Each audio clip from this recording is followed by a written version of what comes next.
Evet, 6-8 Ekim olayları aslında Kobani bahane edilerek çıkartılan bir olaydı.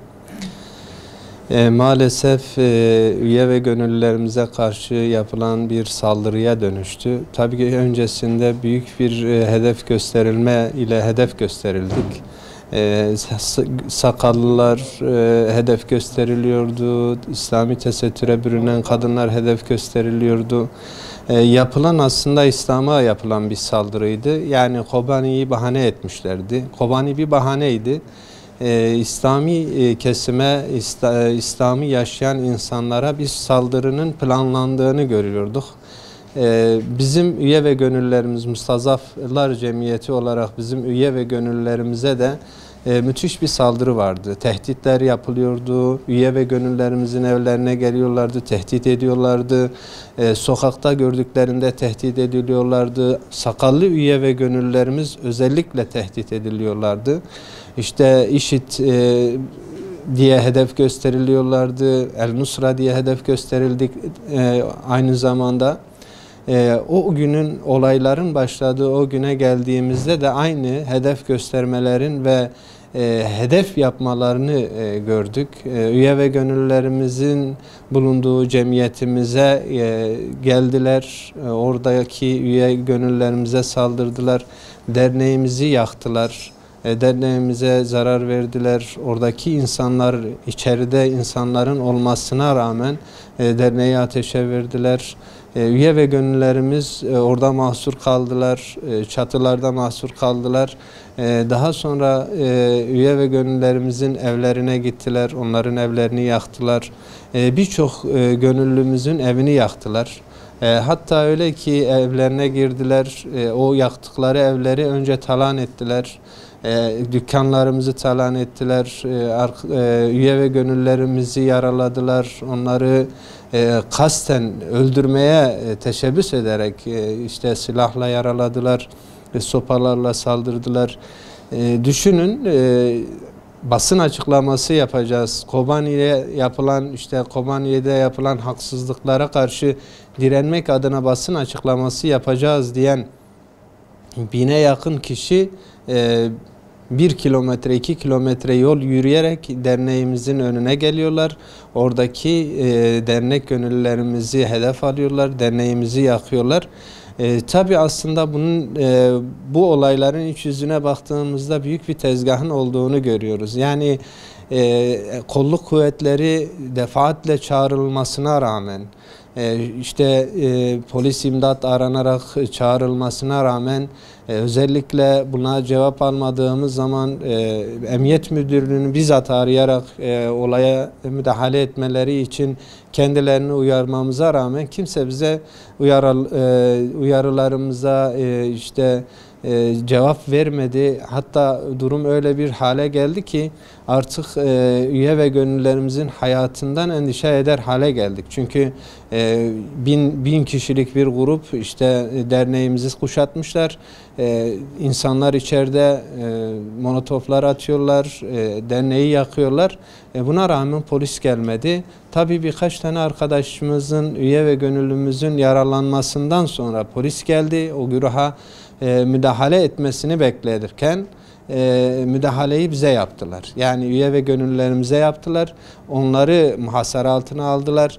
Bir tane gönüllümüzün gözünü bir taş isabet etmişti. Gözü yaralıydı. Hastaneye götürülmesi gerekiyordu. Yine başka bir üye ve gönüllümüzün yüzüne pompalı dediğimiz silahla ateş edilmiş ve yüzü yaralı haldeydi. Bunlara müdahale etmemize bile izin vermediler. Yani sanki bu işin içinde dedim ya bir kurgu vardı. O kurgu polis ve emniyetin hiçbir şekilde buralara müdahale etmemesi, kontrolden çıkmış güruhun da böyle vahşi sırtlanlar gibi nereyi bulsalar oraya saldırıp yağmalıyorlar, yıkıyorlar, yakıyorlar. Böyle bir şeydi 6-8 Ekim olayları. Öncesinden kurgulanmış, öncesinden hesabı yapılmış bir şeydi belli ki. Biz de Tarsus'ta, Tarsus Mustazaf Der olarak bunun en acı şekilde yaşadık. Birkaç tane gönüllümüzün yaralanması, hatta öyleleri vardı ki üye gönüllülerimizden hayati tehlikesi oldu. Yani bir kardeşimizin elmacık kemiği kırıldı, silahla yaralanmıştı. Yine bir kardeşimizin gözü çıktı. Şu anda bir gözü protez olarak dolaşıyor ve bununla beraber birçok mağduriyetler yaşandı. Yani o mağduriyetlerin giderilmesi için yapılan başvuruların hiçbiri bir netice almadı. Üye ve gönüllerimizin malları yağmalandı, dükkanları yakıldı. Bütün Türkiye'de belki birçok yerde buna tazminat ödenirken Tarsus'ta maalesef öyle bir kumpas kurulmuştu ki biz mağdur olduğumuz halde, cemiyet olarak, dernek olarak mağdur olduğumuz halde sanki bir terör olayı değilmiş gibi muamele gördük ve üye ve gönüllerimiz mağdur edildiler. Öyle gözüküyordu ki bu olayın aslı Tarsus'ta kurgulanmıştı. Belki hani planlayıcılar planlıydı. Yani hiçbir zaman biz bunun böyle kendiliğinden gelişen işte Kobani'den yaşanan olaylara tahammül edemeyen Kürt halkının sokağa dökülmesi gibi kabul etmedik. Hiçbir zaman biz bunu böyle düşünmedik. Çünkü gelişen olaylar bunun bir kurgu olduğunu gösterdi. Aslında bu kurgunun Tarsus'tan başlaması hedefleniyordu ki öyle oldu. Kurban Bayramı'nın hemen başında üye ve gönüllerimizin et dağıttığı, kurban eti dağıttığı bir sırada, gencecik çocuklarımızın kurban eti dağıttığı bir sırada işte kendini bilmez diye tabir ettikleri birkaç gencin ortaya çıkıp onlara müdahale etmesi kesinlikle değildi. Bu bir kurguydu ve Tarsus'tan başladı. Tarsus'tan başladıktan sonra da Adana, Antep ve diğer illere bu şekilde devam edip gitti. Biz bunun buradan çıktığını gördük. Yani ilk olayların ilk başladığı yer evet Tarsus'tu. Fakat planlı bir şeydi. Planlı bir şekilde devam etti ve hedef gösterilen insanlar nedense hep aynı insanlardı. Yani dini bütün dediğimiz kendini İslam'a müntesip sayan, kendini İslam'ı yaşayan bir kişi olarak benimseyen, gösteren her ferde, sakal bırakan, örtülü olan her ferde karşı girişilen bir operasyona dönüşmüştü. Bu bütün illerde böyleydi. Kur'an kurslarımıza saldırdılar, cemiyetlerimize saldırdılar, Kur'anları yaktılar, kitap evlerimizdeki Kur'anları yaktılar.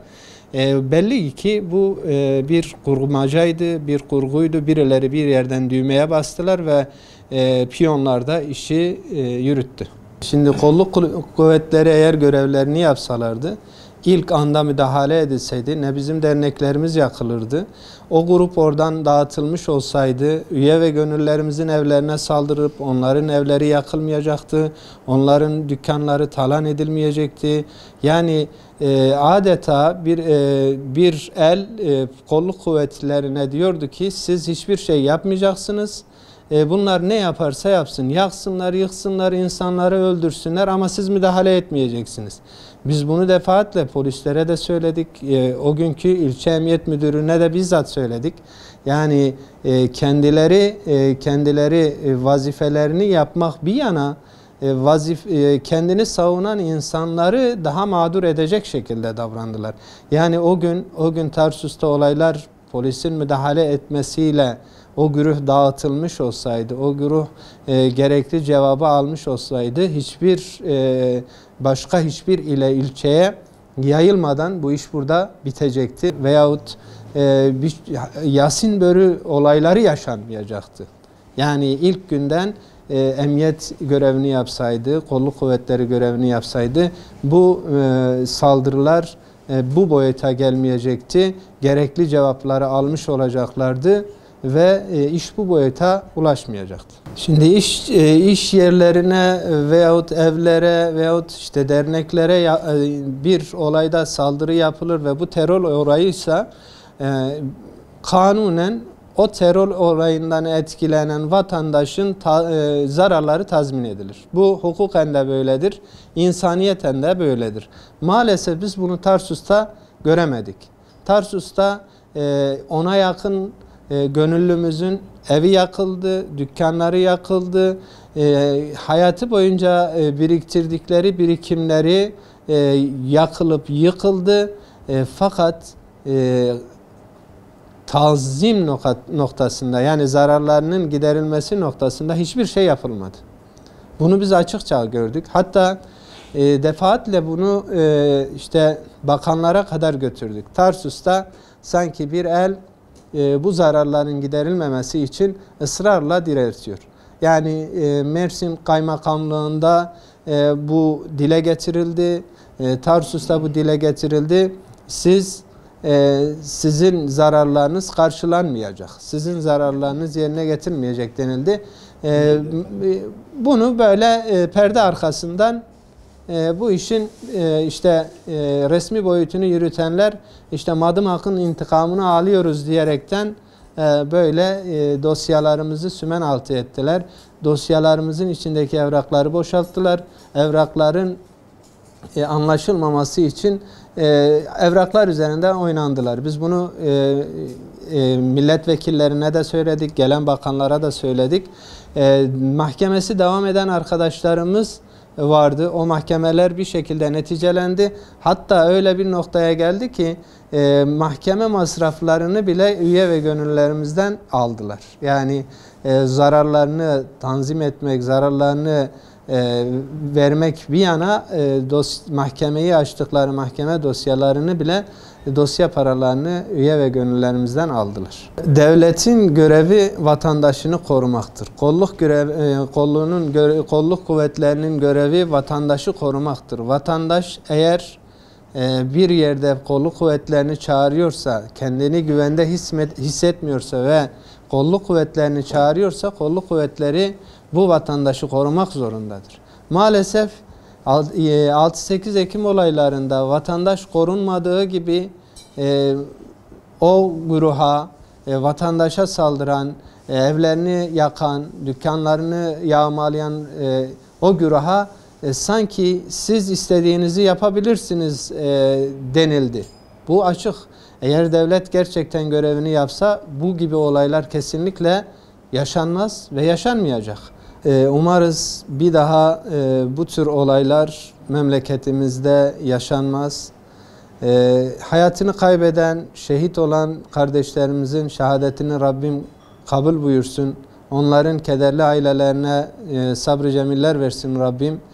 Onların şehadetini bu topraklarda İslam'ın hakim olması için bir vesile kılsın, güzelliğin hakim olması için bir vesile kılsın. Rabbim bize bir daha bu günleri göstermesin.